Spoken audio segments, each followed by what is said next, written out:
महत्वपूर्ण प्रश्न बताएंगे जो आपकी वार्षिक परीक्षा 2024 में पूछे गए प्रश्न हैं और जो आपके आने वाली वार्षिक परीक्षा 2025 के लिए बहुत ही महत्वपूर्ण है। आज हम प्रश्न क्रमांक 7 से स्टार्ट करेंगे। इसके पहले के वीडियो में हमने आपको प्रश्न क्रमांक 6 तक बता चुके हैं। ये आपको प्रश्न क्रमांक 6 तक के सभी प्रश्न आपको बता चुके हैं। जैसे देखिए, ये जो पेपर है आपका कब का पेपर है, ये वार्षिक परीक्षा 2025 का वार्षिक परीक्षा 2024 का प्रश्न पत्र है और इससे बहुत प्रश्न आपको पेपर में पूछे जाएंगे।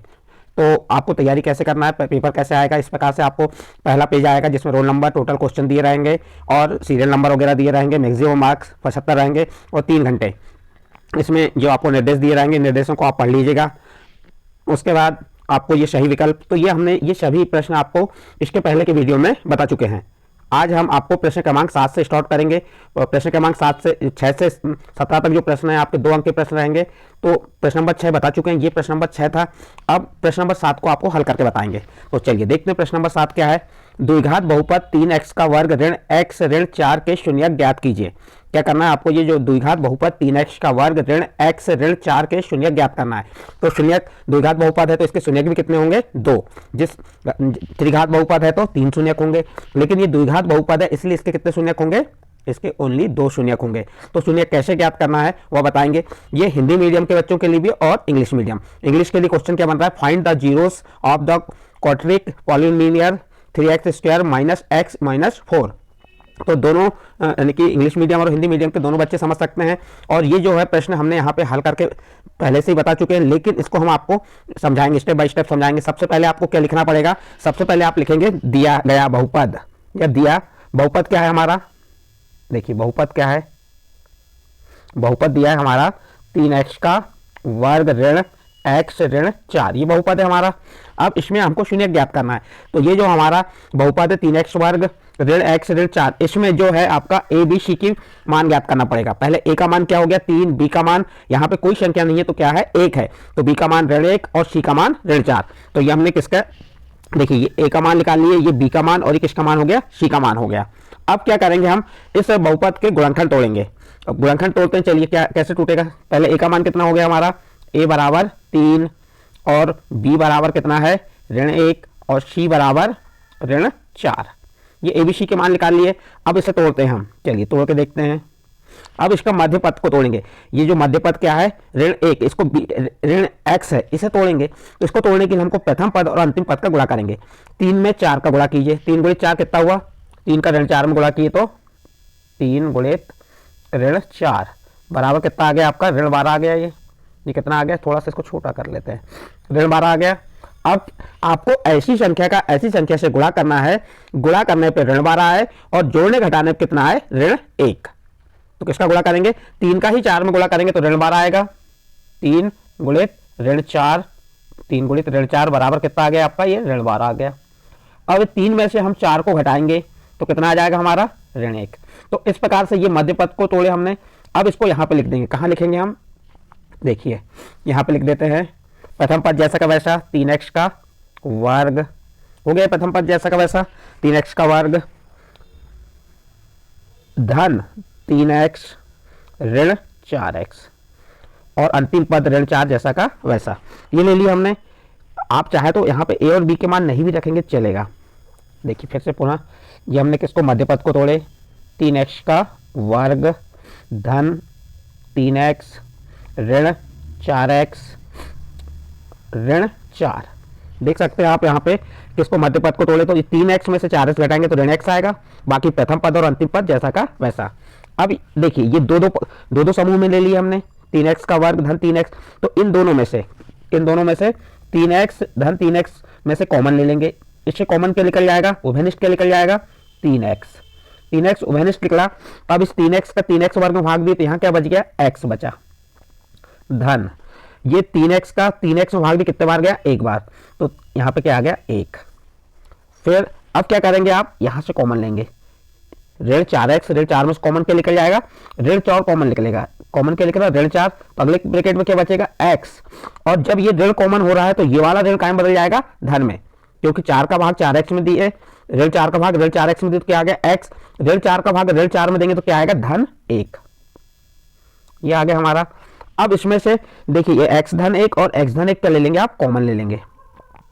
चलो एक्स धन एक को कॉमन लिए, एक्स धन एक कॉमन हुआ तो नेक्स्ट क्वेश्चन ब्रैकेट में क्या बचेगा, 3x ऋण 4। ये हमारे क्या टूट गए इसके, और इसके बराबर क्या शून्य फाइंड करना है आपको, शून्य ज्ञात करना है। तो इसके बराबर क्या मान लीजिए, शून्य। एक्स धन एक ब्रैकेट में, दूसरे ब्रैकेट में 3x ऋण 4 बराबर शून्य। तो ये बराबर शून्य क्यों माने, क्योंकि हमें शून्य ज्ञात करना है। अब हम यहाँ से क्या कॉमन ले लेंगे, कॉमन कुछ नहीं। अब हम क्या करेंगे, ये जो x धन 1 है, इस x धन 1 के साथ शून्य को लेंगे पहले। चल ले लेते हैं, यहां पर लिख सकते हैं आप माना, x धन 1 के साथ शून्य को लिए। अब क्या करेंगे हम यहां से, ये धन 1 का बराबर किस पर पक्षांतर करेंगे तो क्या हो जाएगा, ये ऋण 1। जब धन पक्षांतर होता है, धन वाली संख्या पक्षांतर होती है तो काय में चले जाती है, ऋण में। आपको ये ध्यान रखना है। तो ये x धन 1 का पक्षांतर किए तो क्या हो गया, ऋण 1। ये एक शून्य का आ गया। फिर अब किसको ले लेंगे आप, 3x ऋण 4 बराबर शून्य ले लीजिए, 3x ऋण 4 बराबर शून्य, ये ले लिया हमने। अब क्या करेंगे, ये ऋण 4 का बराबर किस पर पक्षांतर करेंगे तो क्या हो जाएगा, ये धन 4 हो जाएगा। तो यहाँ क्या लिखेंगे, 3x जैसा का वैसा लिख दिया हमने, ऋण 4 का पक्षांतर किए तो क्या हो गया, धन 4। अब यहाँ पे भी ये 3x से 3 का पक्षांतर करेंगे, 3 और x के बीच में काय का चिन्ह है, गुणा का। जब गुणा का पक्षांतर करते हैं काय में जाता है, भाग में। तो यहाँ क्या हो जाएगा, x बराबर 4 और 3 काय में आ जाएगा, भाग में, 4 भागी 3। तो ये आपके शून्यक आ गए। यहाँ क्या ज्ञात करने को कहा था आपको, शून्यक फाइंड करने के लिए कहा था। अतः शून्यक कौन कौन से हो गए, लिख देंगे आप, x बराबर ऋण 1 एवं 4/3 है। ये उत्तर लिखना आपको अनिवार्य है। यदि बच्चों आपने इतना प्रश्न को पूरा हल कर लिए तो आपके अंक नहीं कटेंगे। यहाँ पे आपको यदि ये a, b और c की वैल्यू नहीं भी निकालेंगे तो भी चल जाएगा, बिना इसके आप इसको हल कर सकते हैं। तो इस प्रकार से आपका ये प्रश्न क्रमांक 7 था, 2 अंक का था। अब देखिए ये 2 अंक आपको, ये कितने अंक का है, देखिए यहाँ पे ये 2 अंक का है, दिख रहा है ये 2 अंक। अब इसमें आपको 2 अंक कैसे मिले, आपने प्रश्न को ये यहाँ से लेके, देखिए यहाँ से आपने यहाँ से लेके जो यहाँ तक हल किए, ये हल किया आपने, तो यहाँ तक आपको 1 अंक दिया गया ये। और जो आपने उत्तर लिखे हो लास्ट में, जो आपका उत्तर आया यहाँ से लेके यहाँ तक आपको 1 अंक दिया गया है। तो अंक डिवाइड रहते हैं, यदि आपने प्रश्न को थोड़ा भी हल किए हैं तो आपको अंक मिल जाएंगे। तो इस प्रकार से बच्चों आप इस प्रश्न को हल करके निकाल सकते हैं। यहाँ पे देखिए, यहाँ पे पहले से क्या लिखा हुआ था, इसने किसको तोड़ा है, ये धन 4 में से 3 घटाया तो क्या आ गया, ऋण चिन्ह जैसा का वैसे रख दिया उसे, 4 में से 3 घटाया तो 1 आ गया। और यहाँ पे क्या किया उसने, ऋण का अंदर गुणा किया, ऋण 4 ऋण का धन में गुणा किए तो धन, और x का 4 में गुणा की तो ऋण 4x, और x का 3 में गुणा की धन 3x। फिर क्या किया, इन दोनों में से क्या कॉमन ले लिया, x कॉमन लिया तो क्या बचा 3x ऋण 4, और इसमें से कोई भी कॉमन नहीं निकल रहा है तो क्या निकलेगा, एक कॉमन निकाले तो क्या बचा 3x ऋण 4। फिर उसने क्या किया, ये 3x ऋण 4 को कॉमन ले लिया तो क्या बचा x धन 1, तो x धन 1 के बराबर शून्य मान लिया, और 3x ऋण 4 के बराबर शून्य, और x का धन 1 का पक्षांतर किया तो ये ऋण 1 हो गया। और यहाँ पे जो पक्षांतर कैसे करना है वो आपको मैंने स्पष्ट साइड में बता दिया हूँ। तो आप दोनों प्रकार से इसको हल कर सकते हैं। इस प्रकार बच्चों आपका ये प्रश्न क्रमांक 7 कंप्लीट हुआ। अब इसके अथवे का प्रश्न देख लेते हैं। अथवे के प्रश्न में क्या कहा है, एक द्विघात बहुपद ज्ञात कीजिए। क्या ज्ञात करने को कहा है, यहाँ पे द्विघात बहुपद ज्ञात कीजिए कह रहा है, जिसके शून्यकों का योगफल कितना है 4 और गुणनफल कितना है 1। आपको यहाँ पे शून्यकों का योगफल और शून्यकों का गुणनफल का सूत्र भी याद हो जाना चाहिए। जैसे शून्यकों का योगफल का सूत्र क्या है, आपको सूत्र पहले बता दे रहा हूं, योगफल जिसे अल्फा धन बीटा भी कहते हैं। अल्फा बीटा क्या होगा, शून्यक और इनका योगफल कितना, अल्फा धन बीटा ऋण b बटे a। शून्यकों का योगफल का सूत्र याद कर लीजिए, शून्यकों का योगफल का सूत्र क्या होता है, ऋण b बटे a। और शून्यकों का गुणनफल का सूत्र क्या होगा, गुणनफल इसको अल्फा गुणित बीटा, इसका सूत्र होता है c बटे a। यदि आपका शून्यक कहता है तो ये ऋण b बटे, ये अध्याय 2 में है, लेकिन अध्याय 4 का पूछता है तो इसको मूलों का योगफल भी कह सकता है। इसको हम मूलों का योगफल का सूत्र भी है, मूलों का योगफल। तो ये सूत्र इसलिए याद कर लीजिए कि ये आपको पेपर में पूछे ही जाते हैं। चाहे मूलों का योगफल का सूत्र क्या हो गया, ऋण b बटे, मूलों गुणनफल का सूत्र क्या हो गया, c बटे a। यदि संकेत के रूप में अल्फा बीटा के रूप में देता है तो इस प्रकार से आप इसे देख सकते हैं। तो ये आपको ये सूत्र याद करना है। खैर इस प्रश्न में इसकी आवश्यकता नहीं पड़ेगी। अब देखिए प्रश्न क्या कह रहा है, ये एक द्विघात बहुपद ज्ञात कीजिए जिसके शून्यकों का योगफल 4 एवं गुणनफल 1 है। तो हमें क्या ज्ञात करना है, द्विघात बहुपद ज्ञात करना है। और द्विघात बहुपद का सूत्र क्या होता है आपको वह मालूम होना चाहिए। द्विघात बहुपद का सूत्र होता है x का वर्ग ऋण शून्यकों का योग गुणित x धन शून्यकों का गुणन, या इसको इस प्रकार से बना सकते हैं, द्विघात बहुपद का सूत्र क्या बन जाएगा, एक्स वर्ग ऋण अल्फा धन बीटा गुणित एक्स धन अल्फा इंटू बीटा। ये भी सूत्र है इसका द्विघात बहुपद का। लेकिन हम अभी यहीं पे इसको बहुत आसान तरीके से, बहुत सरल सवाल है, अब इन दोनों सवालों में आपको कौन सा सवाल करना है ये आपके लिए महत्वपूर्ण है। तो देखिए यहाँ पे आपको क्या दिया है, शून्यकों का योग फल कितना है 4 है ये, और गुणनफल कितना है 1। तो ये हमने लिख दिया शून्यकों का योग 4 और गुणनफल 1।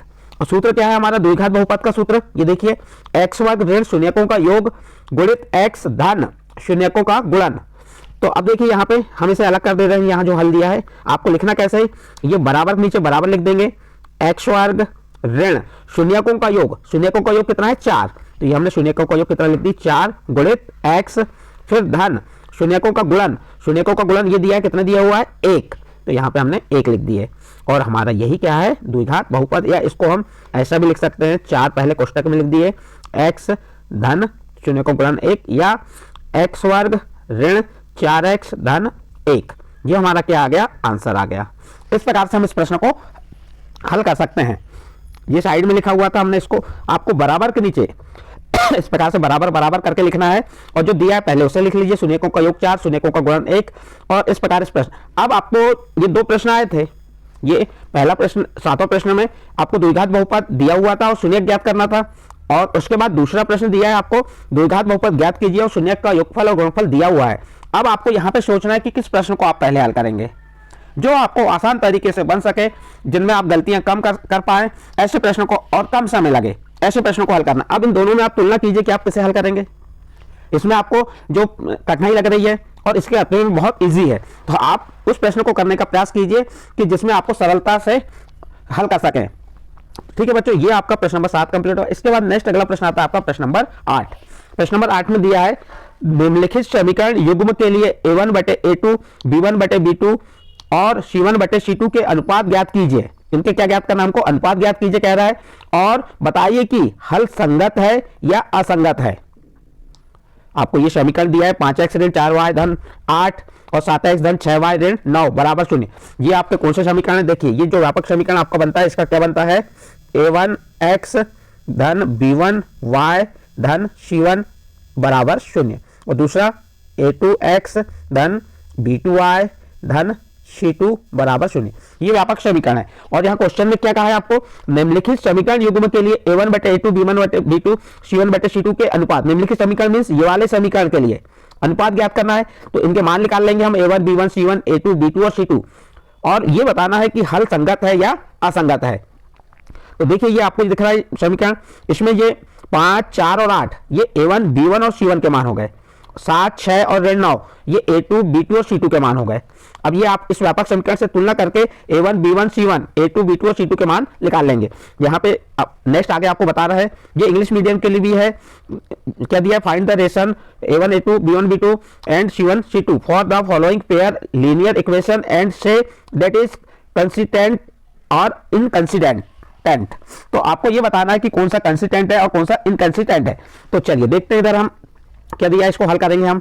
तो यहाँ पे हमने वो रेखिक समीकरण लिख दिया हमारा 5x ऋण 4y धन 8 बराबर 0, 7x धन 6y ऋण 9 बराबर 0। ये वाला जो समीकरण था, कौन सा समीकरण, इस समीकरण को जैसा का वैसा लिख दी हमने हल में, ये लिख दिए, दिख रहा है आपको, ये लिख दिया हमने। अब आपको हमने पहले ही बता चुके हैं कि ये 5 a1 का मान है, 4 b1 का मान है और 8 c1 का मान है, और 7 किसका a2 का मान है, 6 b2 का मान है और ऋण 9 c2 का मान है। तो जो हमें सबसे पहले किसके मान निकाल लेते हैं हम, हमें दिया है, चलो यहाँ पे हम a1 बटे a2 की वैल्यू निकाल लेते हैं। तो a1 का मान कितना हो गया था, देखिए a1 का मान कितना है, हम यहाँ पे आपको अलग से हल करके बता रहे हैं। ये मॉडल पेपर था, ये बोर्ड द्वारा हल किया गया पेपर है, और किस प्रकार मार्किंग मिलती है आपको ही बताया गया है।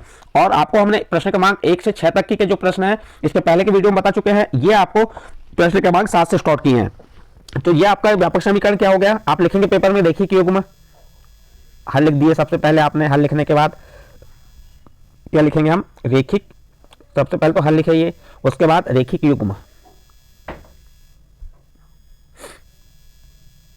रेखिक युग्म।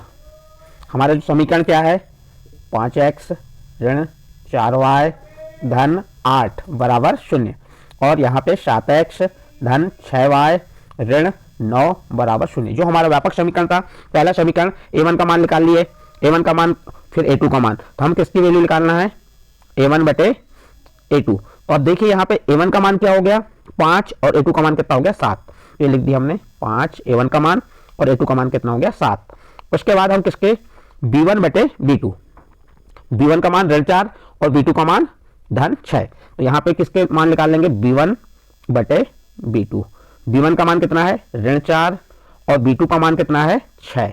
अब ये यदि सरलतम रूप में आते हैं तो इन्हें सरलतम रूप में ले लेते हैं हम। जैसे देखिए सरलतम रूप में क्या होगा, इसे क्रॉस करेंगे, 2 दूनी 4, 2 तिया 6। तो ये क्या आ गया आपका 2 बटे ऋण 2 बटे 3। ये किसकी वैल्यू हो गई b1 b2। अब इसके बाद c1 बटे c2, c1 बटे c2 की वैल्यू क्या हो जाएगी, धन c1 का मान कितना है ये धन 8 और c2 का मान ऋण 9। तो 8 बटे ऋण 9। ये हमने किसकी वैल्यू निकाल ली है, ये हमारे हो गए a1 बटे a2 का मान हो गया 5 बटे 7, b1 बटे b2 का मान कितना हो गया ऋण 2 बटे 3 और c1 बटे c2 का मान हो गया 8 बटे ऋण 8, वो 8 बटे ऋण 9। अब देखिए हम इसे देखते हैं, पहली कंडीशन हम लगा के देखते हैं कि संगत वाली कंडीशन। यहाँ पे देखिए चूंकि, यहाँ पे लिखेंगे इसलिए लिख दी हमने, फिर लिखेंगे चूंकि a1 बटे a2 बराबर नहीं b1 बटे b2। ये सूत्र आपका संगत का है और इसको अद्वितीय हल का सूत्र भी कहते हैं। ये काय का सूत्र है आपका अद्वितीय हल का, याद कर लीजिए। अद्वितीय हल का सूत्र क्या होता है, a1 बटे a2 बराबर नहीं b1 बटे b2। अब देखिए यहाँ पे a1 बटे a2 का मान क्या है 5 बटे 7 बराबर नहीं b1 बटे b2 का मान क्या है ऋण 2 बटे 3। अब यहाँ पे जो आपका 5 बटे 7 बराबर नहीं है ऋण 2 बटे 3 का, तो ये किसका संगत हल है। तो यहाँ पे हमारा हल क्या होगा, संगत हल होगा।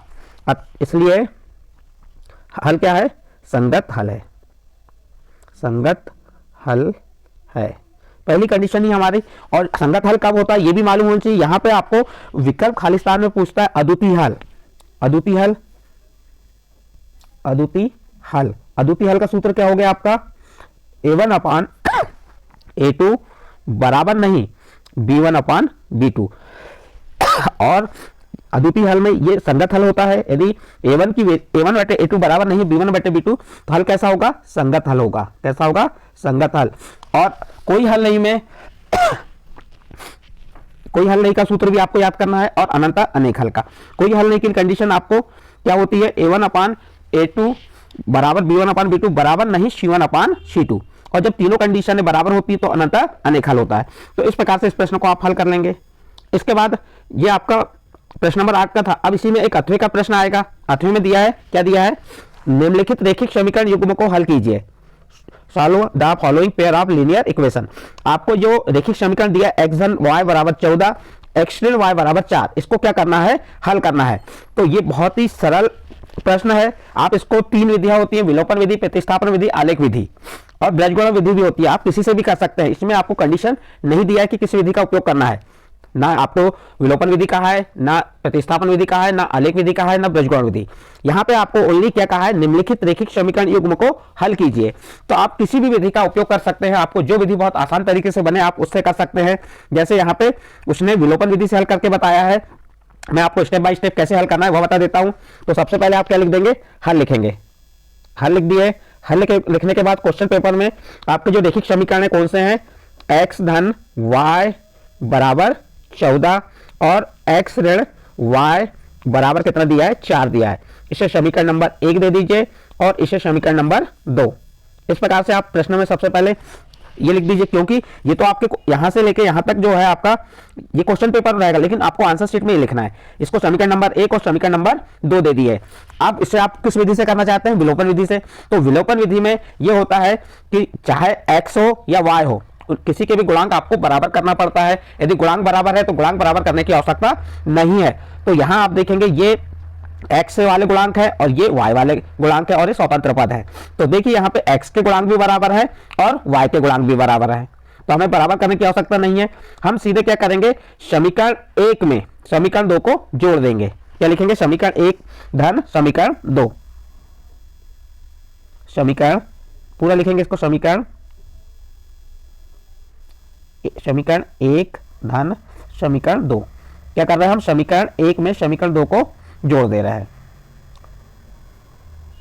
तो अब देखिए जोड़ते कैसे हैं, फिर एक आप जैसा कि वैसे समीकरण लिख दीजिए, एक्स धन वाई बराबर 14 और एक्स ऋण वाई बराबर 4। अब इसको जोड़ने में चिन्हों में कोई परिवर्तन नहीं होगा। यदि हम घटाने पे करते तो चिन्ह बदल जाते किसके, नीचे वाले समीकरण के। तो अब देखिए यहाँ पे जोड़ना है हमको, ये धन एक्स में धन एक्स जोड़े तो कितना हो गया, 2x हो गया, 2x। और ये धन y में और ऋण y है तो ये घट जाएगा, तो धन और ऋण ये क्या हो गया आपके, कैंसिल हो गए। ये कैसे हो गए आपके, ये कैंसिल हो गए। अब बराबर ये 14 में 4 क्या हो जाएगा, जुड़ जाएगा, क्योंकि धन 14 और धन 4 क्या हो जाएगा, धन 18। अब इसके बाद आप क्या करेंगे, ये आपका आ गया 2x बराबर 18। अब ये 2 का पक्षांतर कर देंगे तो ये हो जाएगा x बराबर 18 भागित 2। 2 का भाग 18 में कितने बार गया, 9 बार गया। तो ये आपका x का मान कितना आ गया, 9 आ गया। x का मान कितना आ गया, 9 आ गया। अब इस x के मान को, ये x का मान जो आया आपका, जो ये 9 आया ना, इस x के मान को आप समीकरण 1 या समीकरण 2 में रख दीजिए। तो यहां लिखेंगे आप समीकरण 1 में क्या लिख देंगे, समीकरण 1 में x बराबर 9 रखने पर इतना लिखेंगे। समीकरण 1 क्या है हमारा, x धन y बराबर 14। तो चलिए इसको आगे लिख देते हैं। समीकरण 1 क्या है हमारा, x धन y बराबर 14। x का मान कितना आया था, 9। तो इस x के स्थान पे आप क्या लिख देंगे, 9 लिख देंगे। यहां क्या लिख देंगे आप, 9 धन y बराबर 14। अब क्या करेंगे यहाँ पे, अब हम यहाँ पे जो धन 9 है, इस धन 9 का बराबर के इस पर पक्षांतर कर देंगे। तो y बराबर यहां लिखेंगे, y बराबर क्या आ जाएगा, 14 ऋण 9। अब 14 में से 9 को घटाइए, तो 14 में से 9 घटाएंगे तो कितना आ जाएगा, 5। तो ये आपका इधर ये किसका मान आ गया था, ये x का मान आ गया, ये आगे आपका x का मान, और ये किसका मान आ गया, ये y बराबर 5 है ना, y का मान आ गया। अब लास्ट में आपको एक लाइन लिखना है, अतः x बराबर 4 सॉरी x बराबर 9 एवं y बराबर 5 है। इस प्रकार से इस प्रश्न को आपको हल करना पड़ेगा। अब आपके आंसर सही है गलत, इसकी भी जांच आप कर सकते हैं तुरंत देख के। आप क्या कीजिए, समीकरण 1 या 2, समीकरण 1 हमारा था x धन y बराबर 14, इसमें आप x और y के मान रख दीजिए। दोनों पक्ष यदि बराबर आ जाते हैं तो आपका उत्तर सही है। x का मान 9 धन y का मान कितना है, 5 बराबर 14। 9 में 5 जोड़े 14, तो 14 बराबर 14। ये दोनों पक्ष बराबर आ गए तो उत्तर सही है। इस प्रकार से आप इस प्रश्न को हल कर सकते हैं। तो अब देखिए यहाँ पे आपके 2 प्रश्न थे। यहाँ पे एक पूछा था आपको कि जो समीकरण युग्म है a1/a2 b1/b2 और c1/c2 के अनुपात ज्ञात कीजिए और बताइए कि हल संगत है या असंगत है। तो अब इन दोनों प्रश्नों में से जो प्रश्न आपको सरल लगे उस प्रश्न को आप आसान तरीके से हल कर दीजिए। तो ये आपका प्रश्न नंबर 8 कंप्लीट हुआ। इसके बाद नेक्स्ट अगला प्रश्न आता है आपका प्रश्न नंबर 9। दी गई एपी में समानांतर श्रेणी के अगले 2 पद लिखिए। यहाँ पे आपको 4, 10, 16, 22 दिया है और इसके आगे के 2 पद लिखना है। कैसे लिखना है अभी वो आपको बताते हैं। Right next two teams of our AP, आपको जो एपी के 2 टीम्स लिखना है। तो कैसे टीम्स लिखना है वो आपको चलो बताते हैं आगे। ये भी 2 अंक का प्रश्न है आपका और बहुत सरल प्रश्न है। ये प्रश्न आपको आसानी से बनेंगे, आप तैयारी अच्छे से कीजिए। और बच्चों आपको हम बता दे रहे हैं, आप यदि हमारे चैनल है हमारे माध्यम से कुछ चीज समझना चाहते हैं तो हमने अभी एक लाइव स्ट्रीम क्लास स्टार्ट करने वाले हैं। उस क्लास से आप जुड़ सकते हैं। आप मैसेज के माध्यम से बता सकते हैं कि आप हमारी लाइव क्लास से जुड़ना चाहते हैं या नहीं। यदि आप हमारी लाइव क्लास से जुड़ना चाहते हैं और कुछ सीखना चाहते हैं या आप अच्छे मार्क्स लाना चाहते हैं तो आप हमारी लाइव क्लास से जुड़िए। अब आप सोच रहे होंगे कि लाइव क्लास जो ले रहे हैं हम उसमें आपको पैसा लगेगा। नहीं, कोई फीस नहीं लगेगी, आप फ्री में समझ सकते हैं। 1 घंटे की आपकी लाइव क्लास स्टार्ट करेंगे, लेकिन आपके मैसेज आते हैं यदि हमको तभी। चलिए अब देखते हैं प्रश्न नंबर 9। दी हुई एपी के अगले 2 पद लिखिए। जो आपको एपी दी है 4, 10, 16, 22, इसके अगले 2 पद लिखना है। तो कैसे करेंगे, इसमें कुछ नहीं, हमारी एपी ये दी हुई है, देखो इसको भी हल करके साइड में तो हल दिया है, लेकिन हम इसे हल करके आपको बता दे रहे हैं कैसे हल करेंगे। अब हमको एपी के 2 पद ज्ञात करना है। सबसे पहले हम हल लिखे, पेपर में क्या करेंगे, हल लिख दिए। फिर उसके बाद हम लिखेंगे एपी क्या है हमारी, 4, 10, 16, 22। अब इसके 2 अगले पद लिखना है आपको। 22 के बाद और 2 पद कौन से आएंगे, यह निकालने के लिए आपको ए डी की आवश्यकता अनिवार्य होगी। डी मीन्स होता है सार्वंतर। तो यहां पे आपका ए क्या हो गया, ए बराबर 4 हो गया। और डी बराबर क्या हो गया, डी कैसे निकालेंगे, डी बराबर, तो आपका प्रथम पद जो प्रथम सेकंड पद से प्रथम पद को घटा दीजिए तो आपको क्या मालूम हो जाएगा, डी। तो इसका प्रथम पद क्या है 4 और द्वितीय पद यानी सेकंड पद क्या है 10, तो आप 10 में से 4 घटा दीजिए, 10 ऋण 4, 10 में से 4 घटाए कितना आ गया 6, तो आपका डी की वैल्यू आ गई 6। अब यहाँ पे ये A1 है, A2 है, A3, A4, A5 और A6 फाइंड करना है आपको। तो कैसे करेंगे देखिए, यहाँ लिख दीजिए A5 बराबर लिखेंगे A प्लस 4D। ये आपका जो अगला पद ज्ञात करना है A प्लस 4D। आप सोचेंगे A तो आपका प्रथम पद हो गया, यहाँ पे D और अंतर हो गया और ये 4, तो यहाँ 4 पद दिए हैं, तो ये 4 पद में से चौथा पद यहाँ लिखेंगे, पांचों पद ज्ञात करना, तो यहाँ 4 लिखना, छठा पद लिखना, तो यहाँ 5 लिखेंगे। तो चलिए A का मान कितना है, A का मान आपका 4 है धन 4, D का मान कितना होगा, D का मान 6 आया। अब इसे हल करेंगे हम 4, अब ये यहाँ धन का चिन्ह आ जाएगा, ये आपका धन 4 का 6 में गुणा की 4 सिंह 24 और 24 में 4 जोड़े तो कितना हो गया आपका ये 28। तो ये पांचवा पद क्या हो गया 28, यहाँ पे आपका अगला पद जो आएगा वो क्या जाएगा 28 आएगा। फिर उसके बाद अब 2 पद ज्ञात करना है, छठा पद आएगा, छठा पद ज्ञात करने के लिए क्या करना पड़ेगा आपको, A प्लस 5D। A की वैल्यू कितनी है, A का मान कितना है, ये 4 है, 4 धन 5, D का मान कितना है, D का मान 6। अब 4 और 5 में 6 का गुणा की 5 का 30 और 30 में 4 जोड़े तो कितना हो गया 34। तो आपके 2 पद क्या ज्ञात करने को कहा था इसमें, देखिए अगले 2 पद, तो यहां पे बता देंगे अतः अगले 2 पद क्या है 28 एवं 34 है। ये उत्तर हो गया। आप इसका उत्तर की जांच भी कर सकते हैं। अगले 2 पद कौन से आए थे हमारे यहाँ पे 28 और 34, 28 और कितना आ गया 34 आ गया। आप इनका सौरांतर निकाल लीजिए, 34 में से 28 घटाइए कितना आ रहा है 28, 29, 30, 31, 32, 33, 34 में 6 का अंतर आ रहा है। तो इस प्रकार से आप इस प्रश्न को हल करेंगे। ये आपका जो कौन सा प्रश्न था, प्रश्न नंबर 9। प्रश्न नंबर 9 के बाद उसी का दिया अथवे का प्रश्न दिया है। ये अथवा वाला प्रश्न क्या दिया, नीचे दिए हुए योगफल ज्ञात कीजिए। आपको ये 34 धन 32 धन 30 धन जो यहाँ पे संख्या आएगी धन 10, इनका योगफल ज्ञात करना है। कैसे ज्ञात करना है तो यह भी बताएंगे। ये आपका प्रश्न नंबर 9 का अथवे का प्रश्न है। इंग्लिश मीडियम दिया, find the sum of the following 34 plus 32 plus 30 plus आपको डैश प्लस 10। अब इसको फाइंड करने के लिए कैसे करेंगे देखिए आगे। देखिए सबसे पहले हम क्या दी हुई हमें AP। सबसे पहले तो आप क्या लिख देंगे, हल लिखेंगे। हल लिख दी हमने। हल लिखने के बाद क्या लिखेंगे AP। हमारी AP क्या दी हुई है, AP बराबर 34 धन 32 धन 30 धन बीच में खाली जगह है धन 10। इसका योगफल ज्ञात करना है। योगफल ज्ञात करने के लिए आपको यहाँ पे AD की वैल्यू मालूम होना चाहिए। तो यहाँ A का मान क्या हो जाएगा, आप A का मान 34, प्रथम पद A हो गया और D सारांतर निकालना है। तो क्या करेंगे, D बराबर आपका जो सेकंड पद है, सेकंड पद यहाँ पे क्या है ये 32 है, 32 में से 34 को घटा दीजिए, 32 ऋण 34। जब 32 में से 34 घटाएंगे तो कितना आएगा ऋण 2। ऋण क्यों आया, क्योंकि छोटी संख्या से बड़ी संख्या घट रही है या बड़ी संख्या के साथ ऋण का चिन्ह है, इसलिए यहाँ पे ऋण आएगा। 34 में से आपने क्या घटाया 32 घटाए तो 2 आया और बड़ी संख्या के साथ ऋण का चिन्ह इसलिए ऋण 2 आया।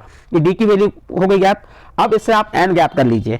अब an ज्ञात करने के लिए हमको क्या करना पड़ेगा, सबसे पहले an का सूत्र क्या होता है, nवां पद ज्ञात करने का, A धन n ऋण 1 गुणित D। अब यहां ज्ञात कर लेते हैं। तो आप देखेंगे यहाँ पे एक चीज और, आपको an की वैल्यू दी हुई है, an बराबर कितना है 10, अंतिम ये कितना है 10। तो an का मान कितना आ गया, ये 10 आ गया, बराबर A की वैल्यू कितनी है 34 धन n की वैल्यू मालूम है क्या, नहीं मालूम, तो इसको n ऋण 1 जैसे का वैसा लिख दिए और D का मान कितना है ऋण 2। अब इसे हल कर देते हैं हम, 10 बराबर 34 ये धन। अब ये जो आपका ऋण 2 है, ऋण 2 का ये कोष्टक के अंदर क्या करेंगे गुणा कर देंगे। तो देखिए यहाँ पे ऋण का धन में गुणा करेंगे तो यहाँ पे क्या आ जाएगा आपका ऋण आ जाएगा और 2 का n में गुणा की तो 2n। अब उसके बाद इसी ऋण चिन्ह का ऋण चिन्ह में गुणा की तो क्या हो गया धन 2। जो हो गया इतना हल कर लिया हमने। ओनली यहाँ पे क्या किए 10 जैसा का वैसा 34 जैसा का वैसा, ये धन का इस ऋण में गुणा किए तो ऋण हो गया और 2 का n में गुणा किए तो 2n हो गया और ऋण 2 का ऋण 1 में गुणा की तो ऋण ऋण का धन 2 एकम 2। अब क्या करेंगे हम यहाँ पे फिर एक स्टेप हल कर लेते हैं 10। अब ये 34 में 2 को जोड़ दीजिए कितना हो गया 36। कितना हो गया ये 36 ऋण 2n। चाहे आप धन 36 के इधर पक्षांतर कर दो बराबर के सवाल तो क्या हो जाएगा 10 ऋण 36 बराबर ऋण 2n। 10 में 36 घटाए तो ऋण 26 बराबर ऋण 2n। ऋण से ऋण कैंसिल और 2 का भाग 26 में देंगे कितने बार जाएगा 13 बार। तो n बराबर कितना आ जाएगा आपका यहाँ पे 13। देखिए ये 2 का भाग किस में दिए 26 में दिए कितने बार गया 13 बार। तो n का मान कितना आ गया 13 आ गया। ये आपको n का मान ज्ञात हो गया, लेकिन आपको क्या ज्ञात करना है योगफल। और योगफल का सूत्र क्या होता है, चलिए योगफल का सूत्र देख लेते हैं। इसको हम जो n है इसको हम LV कहते हैं। ये किसका मान होता है n, ये LV कहलाता है। तो Sn का सूत्र लगा लेंगे। तो Sn का सूत्र क्या होता है Sn बराबर n/2 ब्रैकेट में a प्लस an लिख दीजिए या उसे l लिख दीजिए। Sn n का मान कितना आया 13 बटे 2, a का मान कितना है 34 और जो l का मान है जो आपका ये an है यही क्या कहलाता है l कहलाता है। l का मान कितना हो गया 10। अब इसे हल कर लेते हैं हम 13 बटे 2 इसको जोड़े तो कितना आ गया 44 आ गया। ये 2 एकम 2 44 में 2 का भाग भी कितने बार गया 22 बार। अब बचा क्या हमारा 13 गुणित 22 और 13 का 22 में गुणा करते हैं 13 दूनी 26 की 6 हासिल की 2 13 दूनी 26 और 2 28 286। तो ये हमारा Sn का मान कितना आ गया 286। क्या ज्ञात करने को कहा था आपको यहाँ पे योगफल नीचे दी हुई योगफल को ज्ञात कीजिए। तो अतः योगफल कितना हो गया लिख सकते हैं आप, अतः योगफल कितना है 286 है। अब देखिए यहाँ पे भी आपके 2 प्रश्न हमने आपको हल करके बताए। तो जिसमें पहला प्रश्न सरल है इसलिए आप क्या करेंगे पहले प्रश्न को ही हल करने का प्रयास करेंगे, क्योंकि इसमें 2 पद ज्ञात करना था। लेकिन उसके 8वें का प्रश्न वो भी सरल है लेकिन उसमें समय आपको अधिक लग रहा है, इसलिए आप किस प्रश्न को हल करना चाहेंगे इसका पहले प्रश्न को। लेकिन कब कर पाएंगे जब आपको दोनों बन। यदि आपको जो प्रश्न आसानी से बनता है उसे पहले हल कर लीजिए। ठीक है, अंक कैसे मिलते हैं ये दिया गया है, देख सकते हैं आप। इतना हल करने के बाद 1 अंक मिला है और लास्ट में 1 अंक मिला है। तो ये आपका प्रश्न नंबर 9 कंप्लीट होता है। इसके बाद आपका प्रश्न नंबर 10 11 12 13 14 इस प्रकार से ये आपके 23 प्रश्न हैं। ये पूरे 23 प्रश्नों को मैं आपको हल करके बताऊंगा समझाऊंगा। लेकिन आज की वीडियो में आपको मैंने प्रश्न क्रमांक 9 तक ही समझाया। प्रश्न क्रमांक 7 से 9 तक यहाँ पे आपके 6 प्रश्न थे, 6 प्रश्न आपके कंप्लीट होते हैं। बच्चों आपको और आगे की वीडियो देखना, आगे के प्रश्न समझना तो हमारे चैनल को सब्सक्राइब कर लीजिए और जो हमारी लाइव क्लास आने वाली उस लाइव क्लास से जुड़ जाइए, जिससे आपको गणित में अच्छे से अच्छी मार्किंग ले सकते हैं। ठीक है बच्चों, आपको यदि वीडियो अच्छा लगा हो तो आप हमारे चैनल आइडियल देव क्लासेस को सब्सक्राइब कीजिए, लाइक कीजिए और इस वीडियो को अन्य ग्रुप में शेयर जरूर कीजिए।